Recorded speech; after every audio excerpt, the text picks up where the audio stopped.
barokahnya amal itu kalau ada adab. Para sahabat itu amal habis-habisan,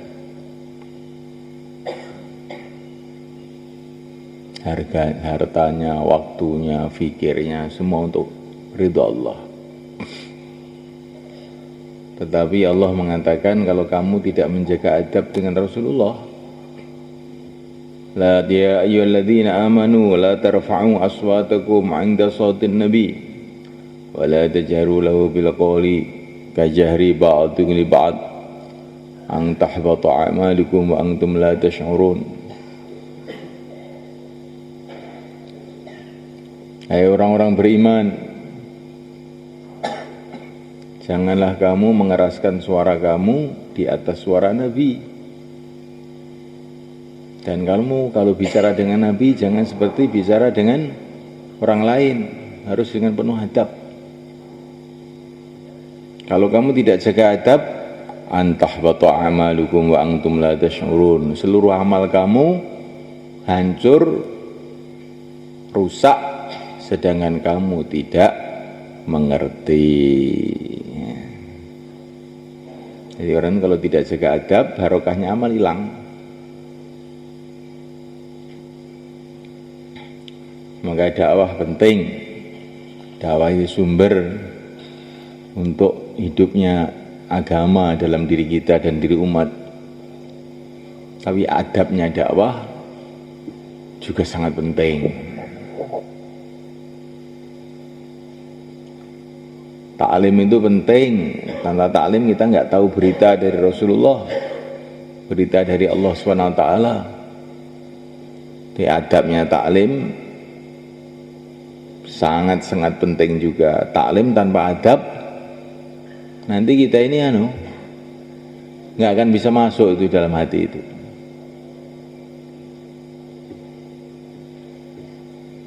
Ibadah itu penting, tapi adabnya ibadah sangat-sangat penting.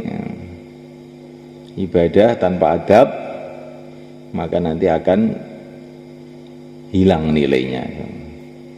Pokoknya semua harus pakai adab. Kita ke masjid, yang kita pikir apa adabnya.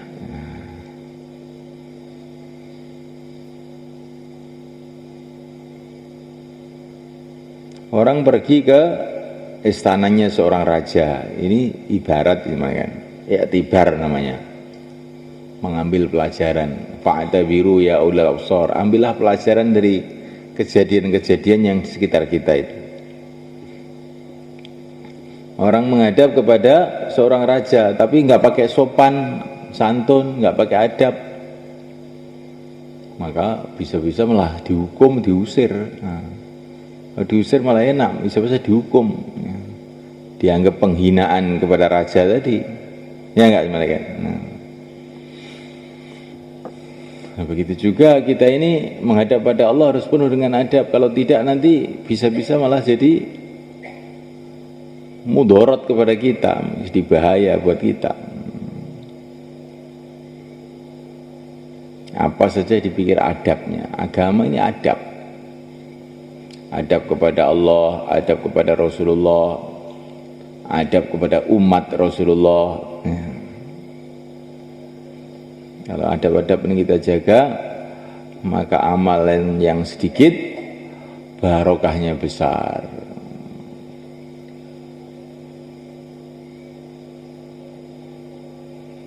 Kita ini kalau amalan itu sebetulnya sudah cukup banyak, apalagi waktu keluar. Banyak amalan kita buat itu. Jadi kadang-kadang menjaga adabnya ini kurang, ini barokahnya jadi kurang. Kita jaga adab insya Allah malaikatnya. Adab itu maksudnya usaha-usaha untuk mengagungkan, ini namanya adab.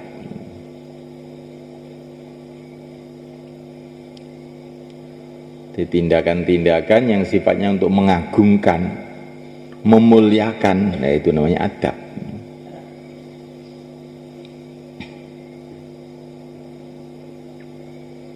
Wa man yu'azzim sya'airallah fa innaha min taqwal qulub.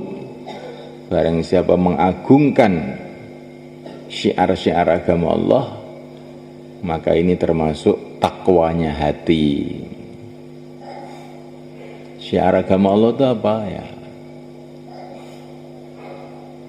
Masuk dakwah itu syiar agama Allah. Masjid syiar agama Allah.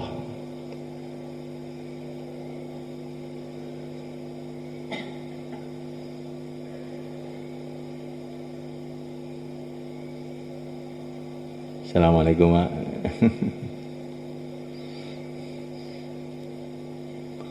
Syiar agama Allah itu apa? Segala sesuatu yang merupakan tanda-tanda agama Allah. Ada hubungan kuat dengan agama Allah. Masjid, Ka'bah, orang-orang soleh, hafid Quran, Quran itu sendiri.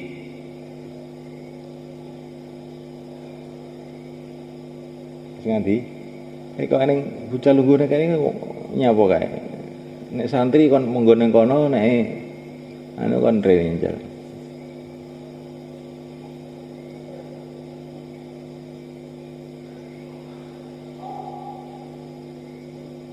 Ya apa makhluk apa iki? Nek santri melok program santri, nek tamu melok ngene ngaji kene.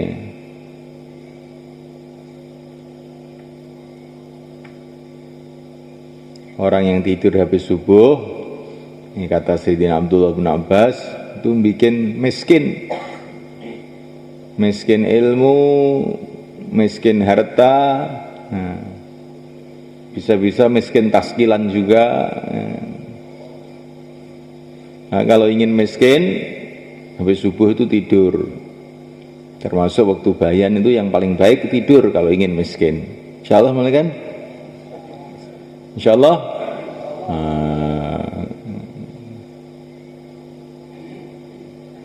Kemarin di Musyawarah Indonesia itu saya bilang begitu, langsung orang-orang melek karena takut miskin. Oh, takut miskin.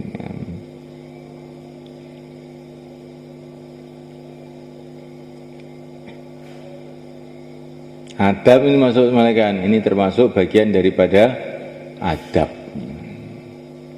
Kita jangan biasa begitu, dengar bayan, ngantuk, taklim, ngantuk, nanti saya khawatir itu jadinya kita kurang adab dengan agama. Nah, nanti kalau kurang adab, nah, barokahnya hilang. Orang itu kalau kurang adab, doa-doanya nggak makbul nanti. Kita jaga adab malah kan. Orang nggak punya adab itu seperti orang pergi kepada raja, pakai celana pendek kolor, nggak mandi, undil-undili, kira-kira bagaimana? Diusir, dipentung dasnya, dung gitu. Bukan diterima dengan baik, tapi kalau datang dengan adab, insya Allah akan diterima baik oleh raja.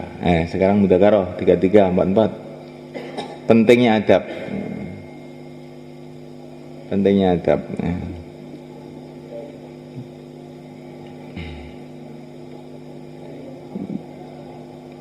Nih, cari teman sendiri-sendiri, jangan ini.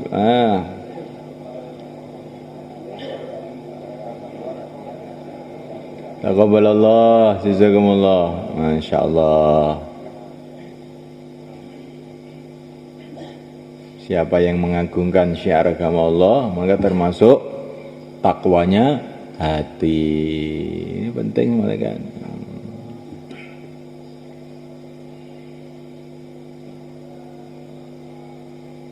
Namanya Allah Ta'ala, pokoknya agama ini penting lah dijaga, ya penting.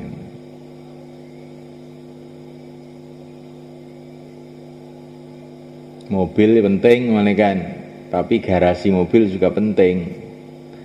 Kalau kita punya mobil nggak punya garasi, tiap hari kena hujan, kena panas, sebentar aja jebol. Jadi itu garasi itu untuk menjaga mobil.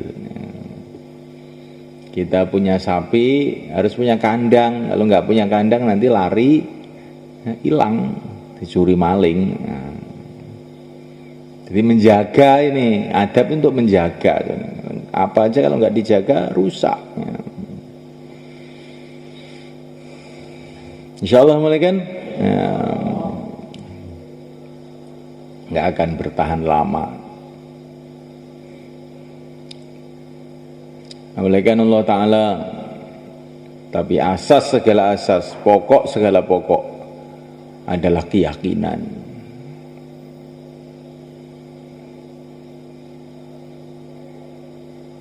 Keyakinan kepada Allah, bahwa yang berkuasa hanya Allah, yang menentukan hanya Allah.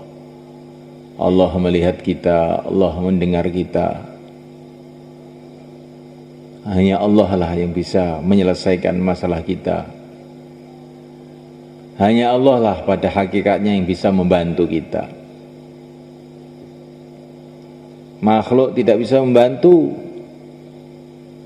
tanpa Allah. Makhluk tidak bisa membahayakan tanpa Allah. La haula wa la quwata illa billah. Tidak ada usaha, tidak ada kekuatan tanpa Allah. Sehingga hati kita ini siang dan malam bergantung kepada Allah.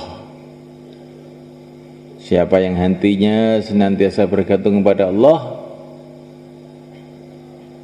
maka Allah akan cukupi seluruh masalahnya. Wa may yatawakkal 'ala Allah fa huwa hasbuh. Siapa yang hatinya tawakal, bergantung hanya kepada Allah, Allah sudah tahu semua ini. Allah yang berkuasa menyelesaikan semua.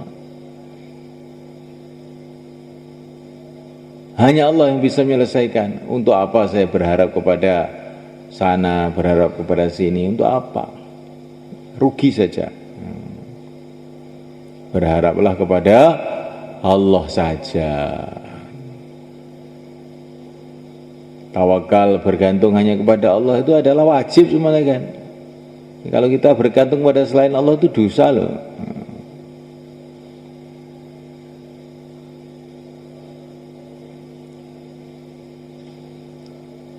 Kamu mau keluar gak? Ya nanti kalau oleh ayah saya dikirim duit ya, insya Allah keluar Pak. Ini dosa ini, bergantung kepada orang tua itu dosa. Wa 'alallahi fatawakkalu in kuntum mu'minin. Hanya kepada Allah lah bergantung. Jangan bergantung sama orang tua, jangan bergantung sama anak, jangan bergantung sama siapa saja. Bergantung kepada selain Allah itu dosa. Nggak boleh, harus istighfar itu. Kalau begitu dosa saya ini banyak Pak. Baru tahu. Kita ini numpuk dosa tiap hari. Dosa hati itu bergantung kepada selain Allah. Dosa itu bukan hanya maling, nyolong, melihat perempuan bukan mahram, bukan hanya itu toh. Itu juga dosa itu. Bergantung kepada selain Allah itu dosanya hati sebenarnya. Yang harus kita hilangkan, kita taubat. Insyaallah malaikat. Wa 'alallahi fatawakkalu, hanya kepada Allah bertawakallah, bergantunglah. Tambah orang itu bergantung kepada Allah, tambah dia akan mendapatkan macam-macam pengalaman hubungan dengan Allah, macam-macam nusratullah. Kata para ulama, sejauh mana kamu memisahkan hati dengan makhluk, sejauh itu pula kamu akan berkenalan dengan Allah. Selagi hati itu masih nyantol aja dengan makhluk, ini nggak kenal-kenal sama Allah, itu nggak kenal, jauh gitu. Maka setiap ada masalah apa aja, ini latihannya doa. Ada masalah apa aja, doa. Salat 2 rakaat. Termasuk masalah kita ngantuk, itu doa. Ya Allah, hilangkan ngantuk dari kepala saya ini ya Allah. Ini kepala ini ya Allah, segarkan kepala saya ini supaya nggak ngantuk ya Allah. Engkau berkuasa ya Allah. Malaikat berjuta-juta tahun tidak ngantuk. Yang membuat tidak ngantuk Engkau. Jadikan aku ini, kepala saya ini ada malaikatnya sedikit gitu. biar nggak ngantuan terus begini. Insya Allah mulai kan. Allah berkuasa.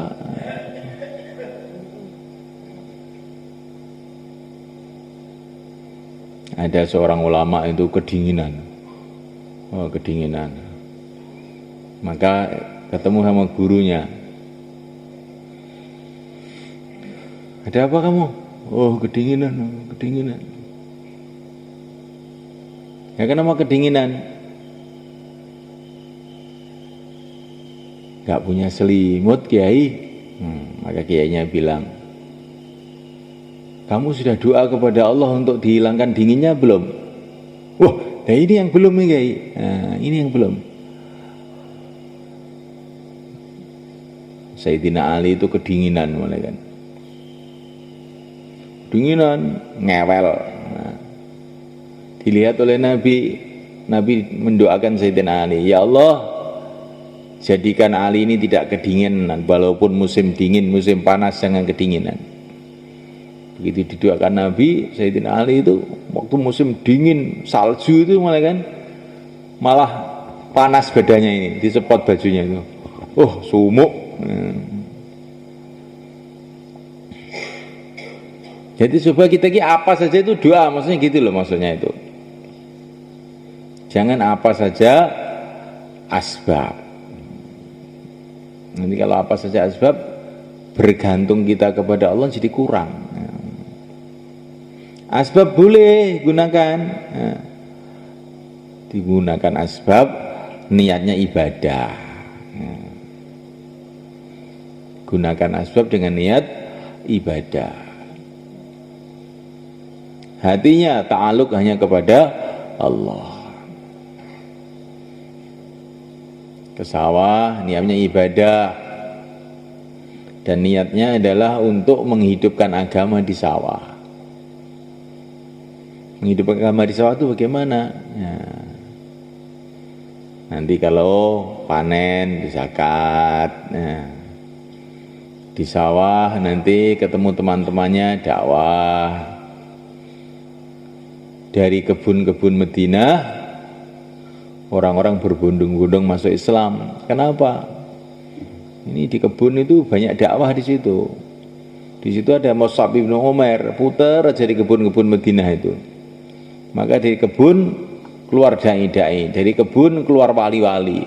Ini aneh ini. Karena apa? Di kebun itu ada usaha agama yang telah dibuat oleh Sayyidina Mus'ab bin Umair radhiyallahu ta'ala anhu. Di kebun-kebun itu ada sumber-sumber air. Orang-orang Madinah itu pada duduk-duduk di situ ngomong-ngomong kayak di rumahnya Pak Pegon itu. Jadi kalau di Temboro itu tempatnya Pak Pegon, ya, minum kopi sama sego pecel. Nah, kalau di Madinah itu orang itu duduk di sumber-sumber air itu sambil makan kurma di situ. Bukan sego pecel, nah, makan kurma. Mus'ab bin Umair datang ke tempat-tempat itu. Maka di sumber air sana orang-orang masuk Islam, sumber air sana orang-orang muda masuk Islam. Insyaallah mulai kan? Kita renung, kita pikirkan itu.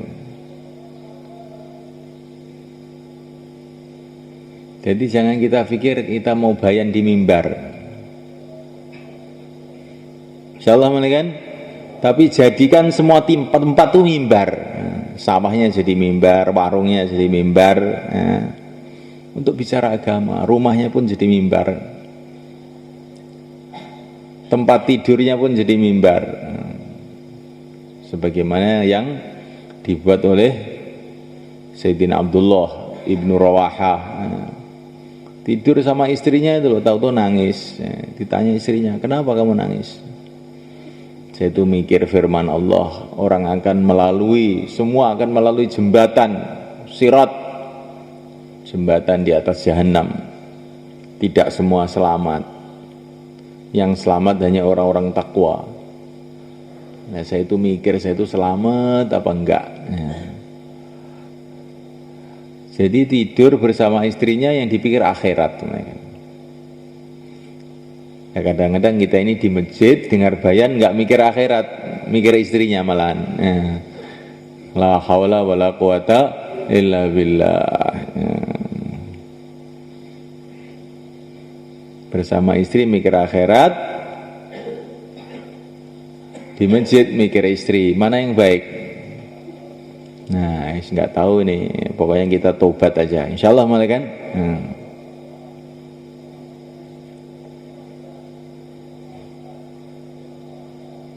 Yakin kepada Allah, gunakan asbab yang halal.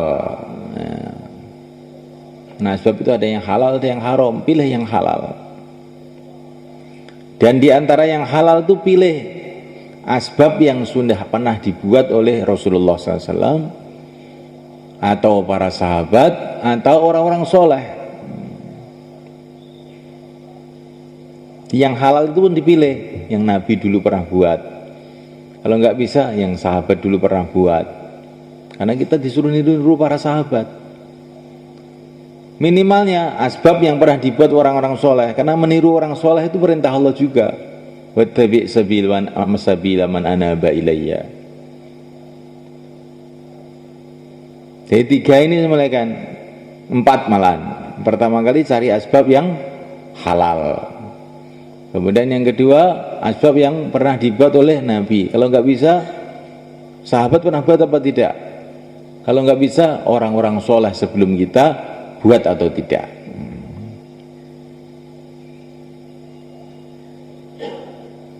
Itu nanti barokahnya akan besar dalam asbab itu sendiri.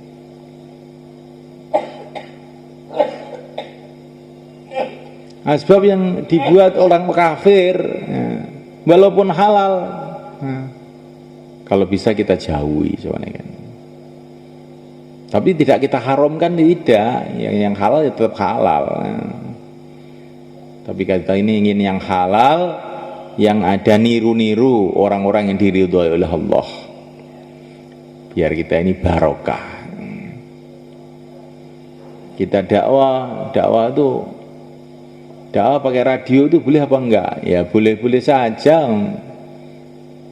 Tidak diharamkan oleh agama. Kalau tidak dilarang ya jangan dilarang. Perkara itu kalau agama tidak melarang, jangan kamu melarang. Tapi kita pilih dakwah yang pernah dibuat Nabi saja. Jamaah jalan kaki. Insyaallah kan?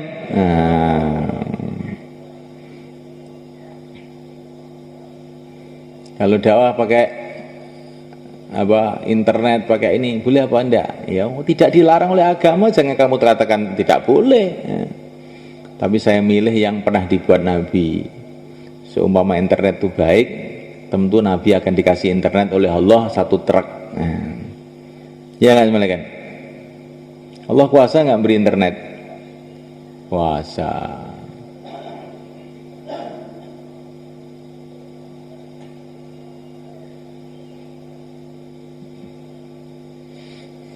Insyaallah kan? Masyaallah. Gunakan asbab yang halal, yang niru-niru orang-orang yang diridhoi oleh Allah. Yakinnya kepada Allah. Jangan yakin sama asbab. Orang iman tuh kalau mengandalkan asbab, Allah akan hukum dia, tahu tuh asbabnya kalang kabut. Itu sudah diceritakan dalam Quran itu. Ketika di Hunain, orang-orang mengandalkan jumlahnya yang banyak, akhirnya kalang kabut. Porak-poranda. Wa yauma Hunainin idh a'jabatkum kathratukum falam tughni ankum syai'a. Waktu Hunain kamu mengandalkan jumlah kamu yang banyak, maka Allah jadikan jumlah kamu yang banyak tidak bermanfaat sedikit pun. Malah kualang kabut gak karuan. Itu adalah peringatan Allah pada orang beriman.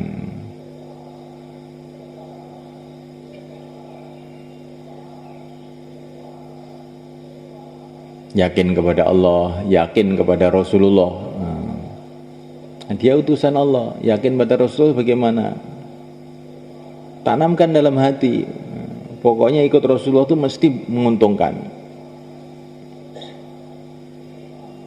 Mesti itu. Menguntungkannya bagaimana? Enggak tahu. Tapi jelas menguntungkan. Ikut orang yang dicintai oleh Allah. Keuntungannya yang terbesar kalau ikut Rasulullah apa? In kuntum tuhibbunallaha fattabi'uni yuhibbukumullah. Dicintai oleh Allah.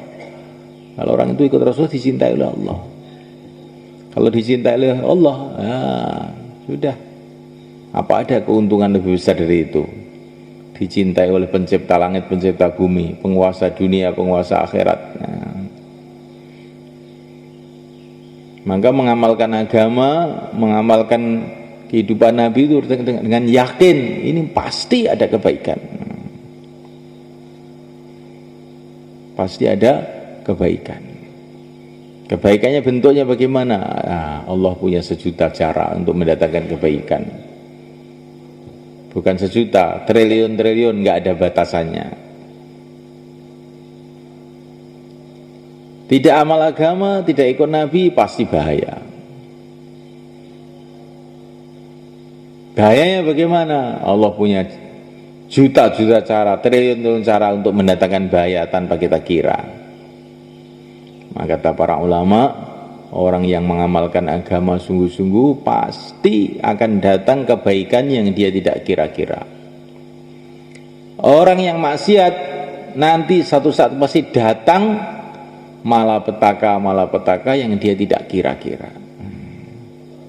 Kayak Fir'aun, kelihatannya melambung. Tahu-tahu mak bruk. Nah, itu orang yang tidak taat pada Allah tuh begitu itu. Kelihatannya melambung, tapi itu mau jungkir. Tapi kalau orang taat, kelihatannya rekoso, susah, tapi akhirnya mulia. Contohnya para nabi, para rasul, para sahabat, dan orang-orang yang mengikuti mereka. Insyaallah mulai kan. Nah, ini penting mereka kita renungi. Yakin kepada Allah, yakin dengan agama Allah yang dibawa Rasulullah SAW. Yakin kepada negeri akhirat.